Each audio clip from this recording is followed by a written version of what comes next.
Eto naman, yung final ni Mayor, Vice Mayor Baste Duterte sa OIC Mindanao na siyang natanggap na at narehistro na sa Ombudsman Manila.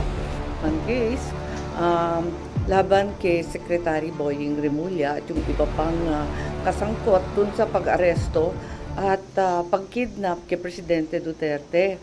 Ngayon, nais ko munang klaruhin na malapit sa aking pamilya at pinapahalagahan ko ang aming pagkakaisa ng pamilyang Remulla. Kaya lang, hindi totoo na wala na siyang kaso at may clearance na siya para sa pagiging ombudsman. May kaso pa rin si Secretary Boying dahil nag-file ako ng motion for recon of the joint resolution of the Office of the Ombudsman na nagbabasura sa mga kaso laban sa Secretary at sa iba pa. 7 sila. Ayon sa rules ng mismong ombudsman, maaring magsampa ng motion para sa rekonsiderasyon sa loob ng 5 araw mula nang matanggap ang abiso ng desisyon. Klaro naman at ipapakita ko sa inyo na walang 5 araw na binigay sa akin. Inihain ko ang aking motion sa mismong araw na inilabas ang desisyon, umaga, hapon. Malinaw na naisampa ko sa tamang oras. Sa makatwid, may nakabinbin pa rin kaso si Secretary Boying sa ombudsman. Anumang ombudsman clearance na nagsasabing kabaliktaran nito ay malinaw na hindi totoo at ang sino man maglalabas ng ganoong clearance ay kasabwat sa pandiling lang ng tao.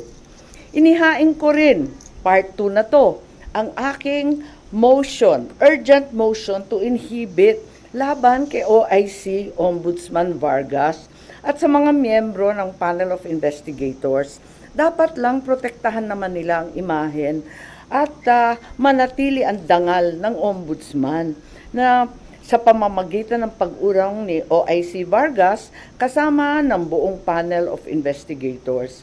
Mahiya naman sila, mahiya naman silang lahat. Nais ko rin banggitin ang narito din, eto naman yung final ni Mayor, Vice Mayor Baste Duterte sa OIC Mindanao na siyang natanggap na at narehistro na sa Ombudsman Manila. Nagpapasalamat ako at may isa pang kaso. Matagal ko nang hinihintay. Buti, ginalaw na kaagad. Akala ko mag-isa ako tumatagay. Kay OIC OMB Vargas, OIC na rin ang taumbayan ang nangyayari. OIC ko na rin na dapat wag mong pakialaman dahil OIC your true colors. Kaliwa-liwanag na. At iniisip ko rin na umakyat sa Korte Suprema kapag binasura pa rin ito at tuloy-tuloy nila malabag ang iba't ibang batas at due process. Huli, nais ko rin banggitin na inanyayahan ako ng majority at tulad ni Senator Marcoleta, bigla akong sinabihan na kung last week ako yung chairman ng Foreign Relations, this week iba na yata ang utos. Kapag hindi ako maging majority, hindi pwedeng maging chairman ng Foreign Relations. Hindi naman ako kapito ko sa position, okay lang yun. That's it. Hello. So, ang decision nyo is to remain with the minority even if that means you're gonna lose yung Foreign Relations Committee? Oo. Tama po? Oo. So ganyan talaga eh. What committees po yung stay with you po? Parang wala. So far wala eh. Wala pang binibigay sa amin. Okay lang. Zero committee po kayo, ma'am? Wala. Zero as in na wala na po kayong chini-chair now na committee? Wala. Ang dami, 5 nga eh. Naglabis-labis nga yung trabaho ko last session. Tapos nangangampanya pa ako. Hirap na hirap nga ako noon eh. Yung foreign relations, kung maalala niyo, yung social welfare and development, Pagkatapos akin din yung co-ops, akin din yung housing, akin din yung electoral reform na medyo mahirap at technical. So 5 yon, tapos vice chair pa ako ng finance. 5 plus 1/2, parang ganun. Pero may nalis pa rin sa inyo, Blue Ribbon at saka foreign relations. Sorry? Yung labor lang at saka yung foreign relations. Tapos, ang nitong session na to, ang sinabi sa akin, foreign relations, labor, at co-op. Ngayon, ang sabi sa akin, wala na yung co-op, wala na rin yung labor, at ang sabi sa akin, baka yung overseas migrant workers, baka yung foreign relations, pero sumali muna ako sa majority. Okay lang. Ganyan talaga ang buhay. Sanay ako sa minority. Sanay ako sa opposition. You're not open to join the majority. Parang nakakaya naman, babae kang tao. Pag sinabi ng jowa mo, ayaw ko na sa'yo, magpupumilit ka pa.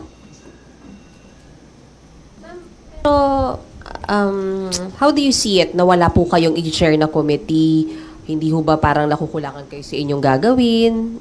Ngayon, at least under this Congress? Okay na rin yun. Mag-e-eksena lang tayo ng kung ano-ano dyan sa plenaryo. Sanay naman ako tagal-tagal namin sa Congress, lagi akong oposisyon. So anyway, sana mabigyan din ng konti itong issue sa ombudsman. Ito talaga ang huling hantungan ng hustisya para sa mga naglabag sa batas na ating mga government officials. Wala nang tatakbo ang iba kundi yung ombudsman. Pag talagang binastos na at talagang ginawa ng politika ang ombudsman, wala na talaga tayong uuwian. Apakalungkot naman ito. At sinabi na nga, OIC lang. OIC na nga talaga your true colors. So ma'am, sabi niyo nga, parang hindi niyo tatantanan, mag-aasaran kayo hanggang katapusan. So sabi niyo, aakit kayo hanggang Korte Suprema, just in case? Malamang. Kasi wala na akong tatakbuhan dahil kung yung ombudsman, talagang na-corrupt na rin, na flood control na rin, ay wala tayong pupuntahan kundi yung Supreme Court. Pero dahil po nabuo na yung Independent Commission for Infrastructure, parang there is a necessity yata na magkaroon ng bagong ombudsman dahil makikipagtulungan ba yung ombudsman? I think may panel din ang ombudsman. Di ba nagtatag yung previous Deputy OIC Castillo. Nagbuo rin yata sila ng task force single sa flood control investigation.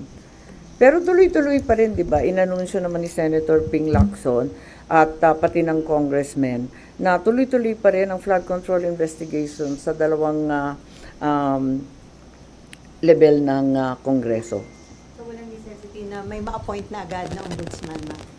Well, parating maganda kung walang puwang. Pero kung pipilitin naman at pipilitin, sa totoo lang meron naman kasi may regular rules. Pero ang balita, yung Deputy OIC na babae, yung si Castillo, hindi daw cooperative.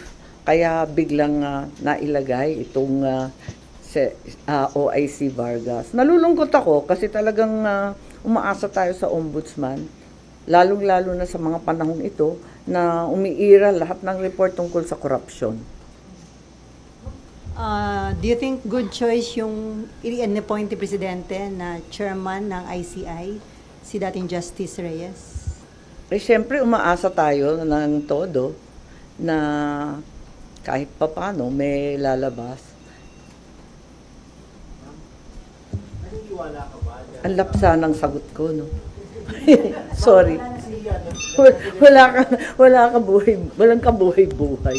The President said that the Speaker will not be spared from the investigation of the ICI. Naniniwala ka ba dyan? Kahit pinsan ko, kahit kapatid ko, abangan na lang natin, hindi ko sure.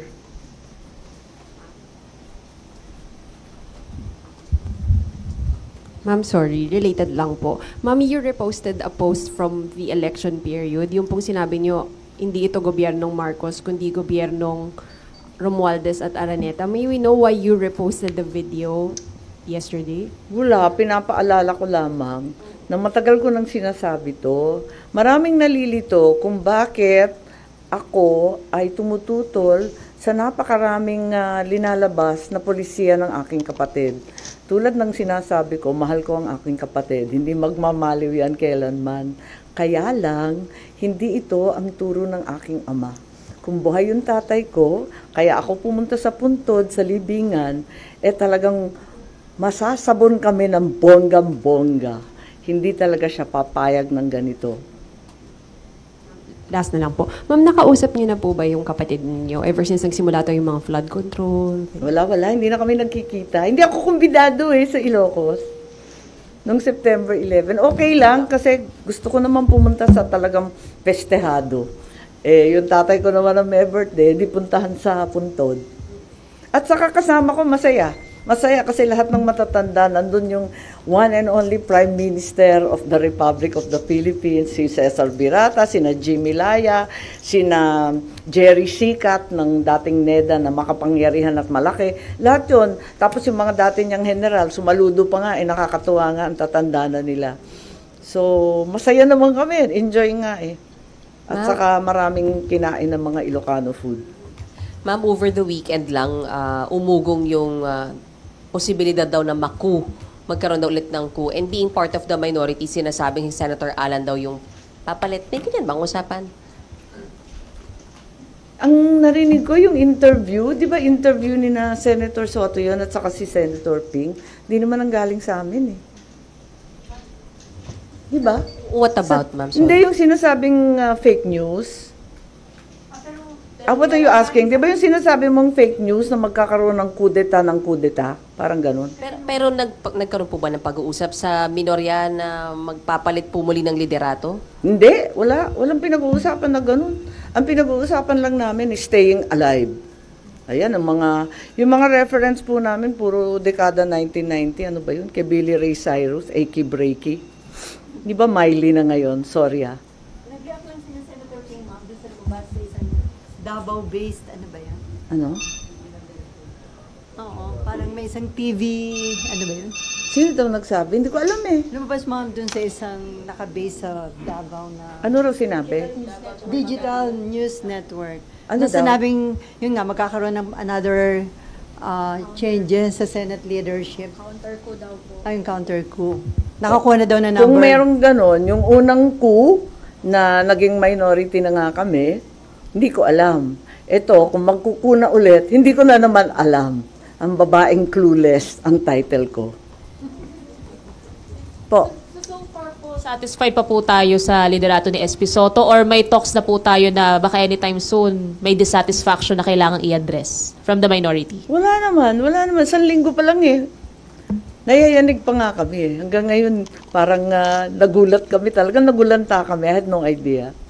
Pero tama yung sinasabi ni Senator Ping, huwag minosen yung minority dahil 9 kayo against 15, so madaling makakuha ng numero para magkudeta. Kanya-kanyang level ng kapraningan. Pero you agree with that, ma'am, na hindi kayo dapat maliitin. At least the numbers that you have, you have 9. Well, it's the largest minority in the recent history of the Senate, I'm told. Pero hindi ba masisira yung image ng Senate as institution kung magpapalit-palit, ganun kadalas magpalit ng Senate leadership? Parang masaya.